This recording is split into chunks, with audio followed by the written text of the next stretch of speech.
शिव पुराण भाग 1। सृष्टि का आरंभ और महादेव का प्राकट्य। जब इस सृष्टि का कोई नामो निशान नहीं था, न आकाश था, न पृथ्वी, न समय का कोई बंधन, चारों ओर केवल अंधकार और शून्य ही व्याप्त था।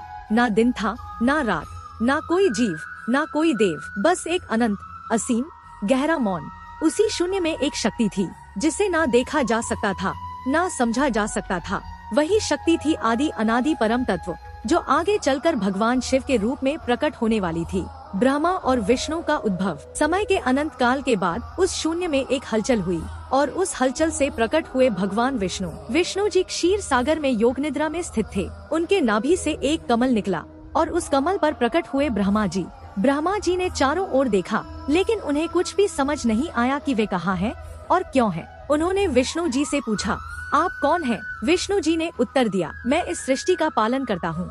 ब्रह्मा जी ने कहा, नहीं, मैं ही सृष्टि करता हूँ। धीरे धीरे दोनों के बीच यह विवाद बढ़ने लगा कि सबसे श्रेष्ठ कौन है।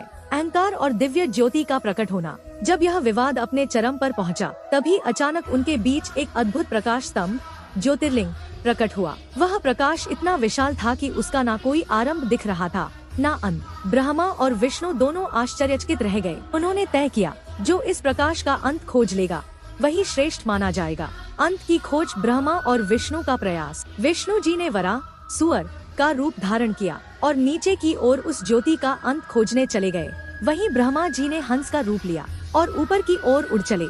दोनों अनंत काल तक खोज करते रहे, लेकिन न किसी को अंत मिला, न शुरुआत। विष्णु जी थककर लौट आए और बोले, मैं अंत नहीं ढूंढ पाया। लेकिन ब्रह्मा जी के मन में अहंकार आ गया। उन्होंने झूठ कहा, मैंने अंत देख लिया है। शिव का प्रकट होना और सत्य की परीक्षा। जैसे ही ब्रह्मा जी ने यह कहा, वह दिव्य ज्योति अचानक फट पड़ी और उसमें से प्रकट हुए महादेव भगवान शिव। उनका स्वरूप अत्यंत तेजस्वी, अनंत और भयमुक्त था। शिव जी ने शांत स्वर में कहा, हे ब्रह्मा और विष्णु, तुम दोनों मेरे ही अंश हो।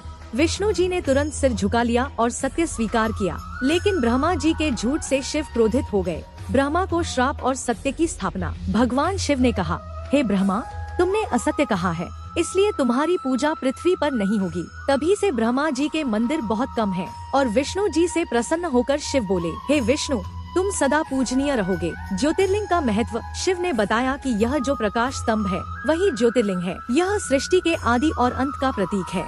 यही शिव का अनंत स्वरूप है। जो भी इस ज्योतिर्लिंग की पूजा करेगा उसे मोक्ष की प्राप्ति होगी।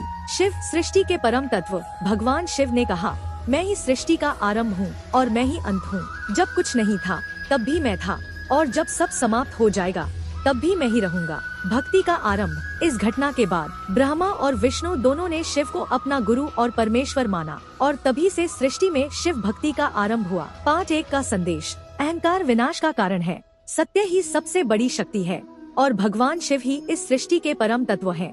आगे आने वाले भाग में आप जानेंगे माता सती का जन्म कैसे हुआ और कैसे शिव पार्वती की अद्भुत प्रेम कथा शुरू हुई। हर